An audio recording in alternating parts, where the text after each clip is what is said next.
16 is a tough age. You're not quite a man, but you're definitely not a kid anymore. This is where we find Marcus. He's 16, living on a sprawling council estate in London, concrete walkways, kids kicking footballs against brick walls. It's home. He lives with his mum, Denise. Denise trying her best to hold it all together. His little sister, Chloe. Chloe, bright eyes. Chloe, missing tooth. She looks up to him, her big brother. He's meant to be her protector, but protecting anyone, even yourself, is a full-time job around here. Life for Marcus isn't simple. Denise works 2 jobs. The money is tight always. You can feel the stress in the small flat. Unpaid bills tucked behind the microwave. At school, things are just as tricky. Marcus is bright. You can see that straight away, but he's distracted. His focus is pulled elsewhere. Pressure to fit in. It's a weight on his shoulders, heavier than any school bag. The night it happened was just like any other, or so it seemed. The air was cold, the sky a dark, bruised purple over the estate. Then a siren. Another one. You get used to the sound of sirens around here, but this time felt different. The details are messy, chaotic. A fight, a flash of metal, a sharp, searing pain that stole his breath. He found himself on the cold pavement, the world blurring at the edges, the sound of shouting fading into a dull hum. He was just 16 and he'd been stabbed. His own blood, dark and warm, was soaking through his new jacket. In the Andy department, everything is bright and sterile. It's the beep of machines. A nurse is cleaning the wound. The hospital has to follow protocol. That means a phone call is made, a referral to social services.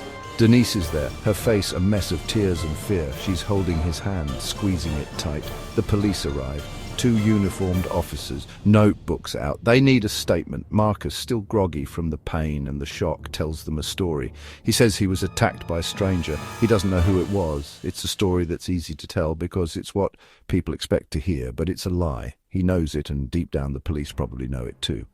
But for now, it's the only story he's willing to tell. It feels safer than the truth. The call has been made. The wheels are in motion. Someone is coming. A day passes. Marcus is back at home, the hospital bed swapped for the sofa in the living room. The wound in his side is a dull, constant ache.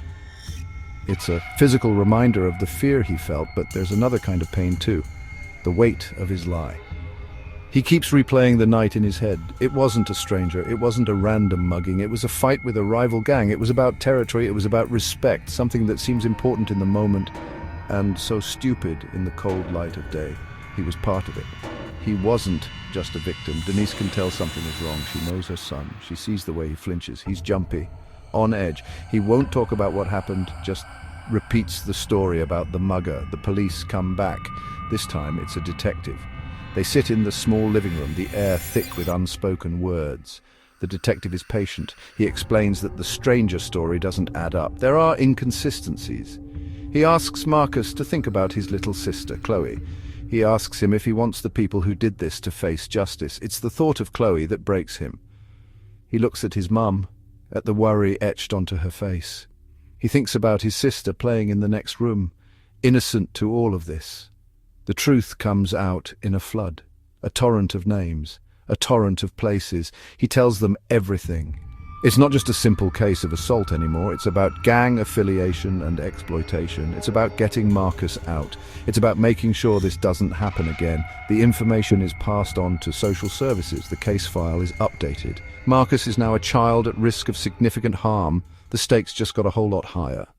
A couple of days later, there's a knock on the door. It's not the police this time. It's a woman. She introduces herself as Aisha.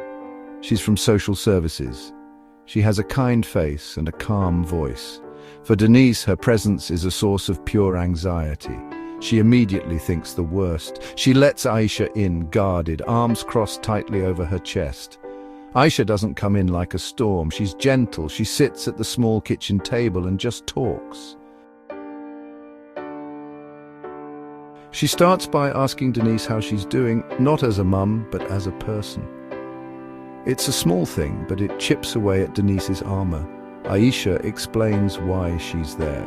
Because Marcus was hurt and because gangs are involved, her job is to work with the family to make sure he's safe. We need to figure this out. How can we keep him safe? He's sullen at first, giving one-word answers. He expects a lecture, but Aisha just listens. What do you want, Marcus? He wants to feel safe. He wants his mum to stop worrying. He wants to be able to walk down the street without looking over his shoulder. That first visit from Aisha was just the beginning. The real work starts with something called a strategy meeting. It sounds very official, and, well, it is. This is where everyone involved in Marcus's life gets together in one room. It's about joining the dots. Aisha, the social worker, the detective from the police, a teacher from his school, nurse from the hospital, someone from the youth offending team. The main job is to share information. The police talk about the gang, history of violence and the specific risk now that he's spoken out. The school talks about his poor attendance, drop in grades, and the friends he's been hanging around with. The hospital provides details of his injury. Aisha shares what she's learned from Marcus and Denise, their fears, worries, pressures at home. For the first time, everyone has the same complete picture of the danger Marcus is in. The risks are laid out, stark and clear. Immediate risk of physical harm. The gang could come after him for revenge, risk of further criminal exploitation, being forced to carry drugs or weapons, impact on his education and future. If he can't go to school, his life chances plummet. From this meeting, a clear protection plan begins to form, a roadmap for keeping Marcus safe. Key decisions are made. A Section 47 inquiry needs to happen. A formal investigation. The youth offending team will be brought in. The police will put measures in place. Aisha becomes the central point of contact. The strategy meeting triggers a Section 47 inquiry. It comes from Section 47 of the Children Act 1989, a law designed to protect children. It's a formal process, and it has to be done. The goal is simple: to determine if Marcus is at risk of significant harm. It's about moving beyond the immediate crisis and looking at the bigger picture of his life. Aisha spends more time with Marcus, digging deeper into how he got involved with the gang. She needs to understand the grooming process. Gifts, a sense of belonging, threats. She also spends time with Denise to understand family strengths and weaknesses, long working hours, financial strain, lack of support. This isn't about blaming Denise, it's about identifying where she needs support. Aisha talks to Marcus's school, gets his academic record, liaises with the police and checks with other agencies. She's gathering evidence not to prosecute, but to build a complete picture of Marcus's world. Confidentiality is respected, but vital safety information must be shared between professionals. The conclusion is clear. Marcus is at risk of significant harm. This finding unlocks more resources and raises his priority. It leads to a formal child protection conference where a long-term plan will be agreed, including Marcus and Denise. It legally obligates the system to act and creates a safety net of law and procedure around Marcus. With the risks clearly identified, the focus shifts to getting Marcus out of the gang for good. It's a complex process needing a specialist approach. The youth offending team, the YOT, is brought in. They have experts in gang work. A dedicated YOT worker is assigned to Marcus. The first step is building trust. Meetings happen on neutral ground, a coffee shop or a park walk. They talk about football, music, anything to build rapport. The worker doesn't judge Marcus, they help him understand his choices, they discuss consequences, prison, injury, constant fear. It's a slow process of changing mindset toward a different life. Mentoring is a key part. Marcus is paired with a mentor, someone who grew up nearby and built a successful life. He's relatable, he shows a different path. They discuss real-world challenges and practical steps, job applications, interview skills, CV support. Alongside mentoring, Marcus gets counseling. The stabbing was traumatic. He needs help processing fear and anger. Counseling gives a safe space without judgment. He learns expressive outlets and grounding techniques. He also learns new skills, vocational training, practical tools for better choices. He learns to say no to old friends and walk away from conflict. The gang exit plan isn't a quick fix. It's a comprehensive support package to rebuild Marcus from the inside out. Mentoring, counseling, skills training, and practical support together create real change. Slow, steady, practical steps. It takes time, it's worth it. Keeping Marcus safe isn't just about him changing. It's also about changing the environment around him. The plan had to include his family. Aisha and her team knew that if Denise was still struggling and stressed, the home would remain a place of tension. Aisha connected her with a local charity that provides welfare and debt advice. They helped her sort out benefits, create a budget, and manage bills. This practical support was a game changer. It lifted a huge weight from Denise's shoulders. Aisha arranged for a family support worker to visit at home. The worker wasn't there to check up, but to help. She helped Denise develop new parenting strategies for dealing with a teenager and ways to talk to Chloe. She helped Denise find a local parents group and connect with other mums. Denise started to feel less isolated. A big piece of the puzzle was education. Marcus couldn't go back to his old school. The gang knew where to find him. They found him a place at a small alternative provision college. It was a fresh start. Classes were smaller and vocational. Marcus discovered he was good with his hands. He started a mechanics course and felt engaged. Aisha put in a formal application for a management transfer. They were eventually offered a new flat in a different borough. Moving away was hard but necessary to break the cycle and ensure a fresh start.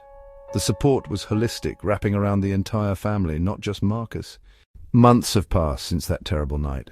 The Marcus we see now is almost unrecognizable from the scared, angry boy in the hospital bed. The move to a new area was the final piece of the puzzle. Here, no one knows his past. He's not the boy who got stabbed. He's just Marcus. He can walk to college without constantly looking over his shoulder. He's made new friends into cars and football. Friends not into crime. His hands now busy fixing engines instead of getting into trouble. The family dynamic has changed. Denise is less stressed. The support she received helped her get on top of finances and feel more in control. She's so proud of the young man he is becoming. Chloe is happier too, enjoying their new, safer neighborhood. The regular visits from social services have become less frequent, but the support is still there if they need it. Of course, it's not a perfect fairy tale. The scars, both physical and emotional, remain. He still has moments of anxiety, but now he has the tools and a support network. He has a mentor he can call any time. His story shows that with the right help, change is possible.